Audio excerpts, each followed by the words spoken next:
Magandang araw mga kaibigan. Bigyan natin ng reaction, opinion itong post ni Dare to Us. Sabi niya lang niya, "Oops! Murag may nabulilya." So, ipinost niya yung letter signed by 3 senators. Zubiri, Gatchalian, and sino itong isa? Sulat ng 3 senador sa majority block. Binabawi nila yung perma nila sa Blue Ribbon Committee report. Anong ibig sabihin yan? Di ba nakakaya? Nakapirma na sila, kaya lang sinasabi sa letter na binabawi namin. So yun, ito yung report na nag-leak. Naunahan sila, kaya nagre-reklamo si Senator Soto. Bakit nag-leak yung document na yan? Soto, ito sa article sa ABS-CBN News. Soto acknowledged receiving a letter from Senate Majority Leader Juan Miguel Zubiri, Senators Gatchalian and GB Ejercito withdrawing their signatures from the draft report. Okay. It's not an official report, sabi ni Soto. The official one will be discussed tomorrow pa. Mali yung nag-leak na Media Relations Officer. Kaya nag-withdraw yung nag-sign, draft for discussion pa lang yan. Masyadong hot yung nag-leak.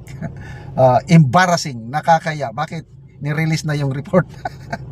Soto was shown by members of the media copies of the draft report and the letter, both of which had been circulated among journalists.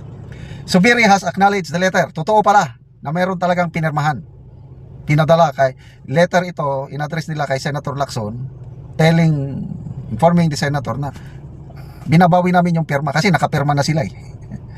Sabi ni, ito ang statement ni Senator Zubiri. The letter is self-explanatory, guys. Too early to sign any committee report as it's still being finalized. Bakit kayo pumirma?